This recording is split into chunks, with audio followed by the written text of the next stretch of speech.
Welcome back. Lagos State Deputy Governor Dr. Idiat Oluranti Adebule has visited Igbonla Senior and Junior Model College in the suburb of Ekpe, where 4 students and 2 teachers were kidnapped by a gang of suspected militants. Mrs. Adebule assured that the government is still on the rescue mission of the victims from the hands of their captors. Roads between Bush Path lead to Igbonla Senior and Junior Model College that accommodates children from Ekpe and neighboring communities. Parents only get the opportunity to see their children or wards in this suburb of Lagos on designated visiting days or during special occasions such as PTA meetings, inter-house sport competitions, or to pick them for the holidays. But these weren't the case on Thursday, 6th of October. What prompted their visit is fear from a chilling rumor that turns out to be true, that some students have been abducted by suspected militants, though the victims have since been rescued from their abductors. But here's what the school authority and affected parents went through. At first, it was a rumor, a persistent call still coming on my phone.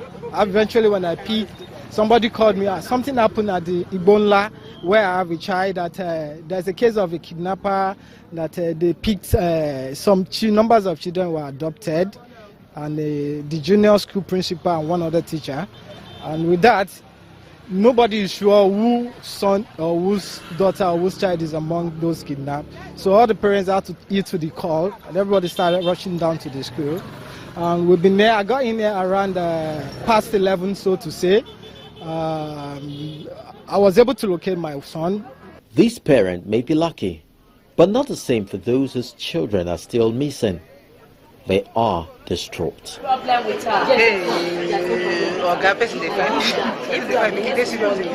The kidnappers, numbering about 7, invaded the school premises at about 8 a.m.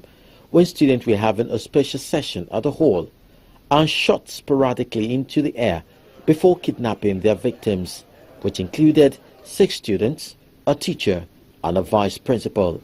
We have 4 children. 6 children were taken, but an immediate search led to the recovery of 2 students in the bush. 4 had been taken away. The vice principal of the principal of the junior school and the teacher. So we are looking for 6 persons at the moment, and such operation is going on.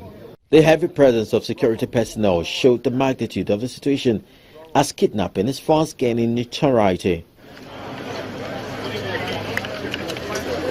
Students watched the scenes from a distance, unsure of what the next move would be. One of the parents is not impressed with the security arrangement of the school and suggests more proactive safety measures. The state, as the final protector of citizens, I would expect that they should be more alive to the security, particularly of institutions having boarding facilities and in remote areas like Igbonla. But we all know that even the police personnel in Nigeria are not sufficient to effectively do their jobs. But at least every institution of this nature like Igbonla should at least have about 4 armed police security. If that is not sufficient, the Lagos state government and the federal government recognizes the militia, the Odua People's Congress.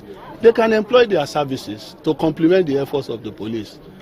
The Deputy Governor of Lagos State, who also doubles as the Commissioner for Education, also visited the school. Firstly, she sought audience with students behind closed doors. I need to speak to those students. Shortly after, she returned with words to soothe anxieties. We are not happy. It's an emotional thing, I'm sure, for the parents. It's quite challenging for us as an administrators. But then, this is what we are called to do. This is why we are serving at this particular time.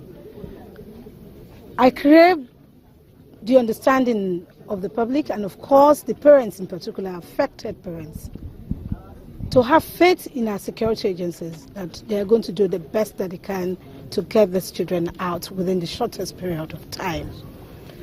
It's equally instructive for us to tell all the parents that are agitating that they want to take away their children, the government who have been looking after these children, the ministry that have been looking after these children will continue to take care of them.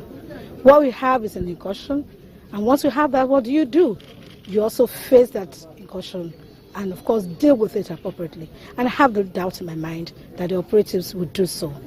At a separate interview, Governor Akinwumi Ambode revealed that the state government would soon commence a review of the state criminal laws to effectively prosecute perpetrators of such acts. I believe that the era of kidnapping has come to an end.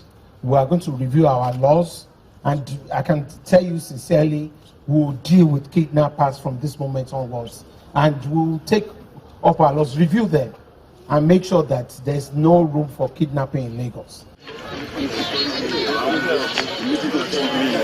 The initial investigation for the police is to take stock and identify the students on ground.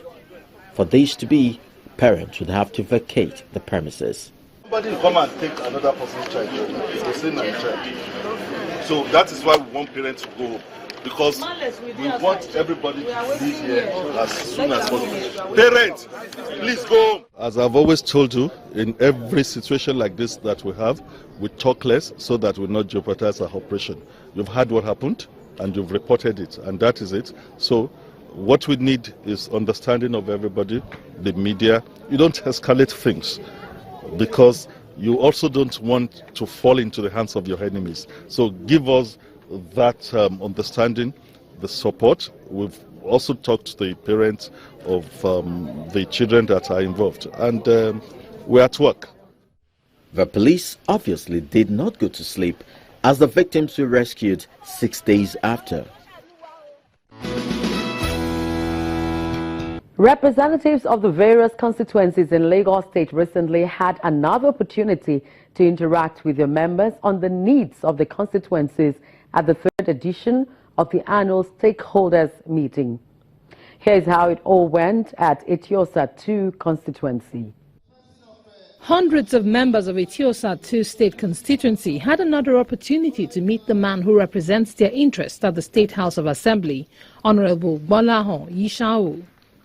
This is the third edition of the stakeholders meeting that has become an annual program for members of the House of Assembly to rub minds with those they represent, obtain first-hand information about the state of affairs, assess the level of development, and understand the needs of their constituency members in the last 1 year. Mr. Yishau lists projects executed by the state government and some of the bills passed to enhance good governance and development in the area.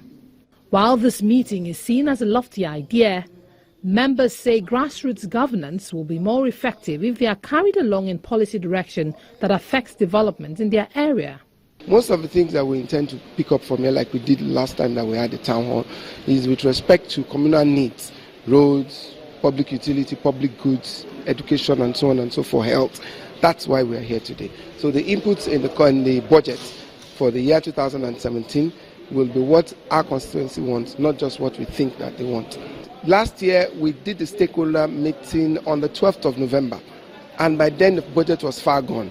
So unfortunately, when we met the executive, not everything could go in. So we advised that we should bring in earlier, which is why we are actually holding this in early October before the end of the budget formulation. So the idea is to work together with the executive to ensure that our input will go into the budget before it even comes to us as legislators. So it's what you call bottom-top approach to preparing budget, you understand? So I think we'll get it more done this year. Percentage-wise, I would say for my community, they're about 25%. But this year, I hope and I pray and I'm sure we'll get way over 50%.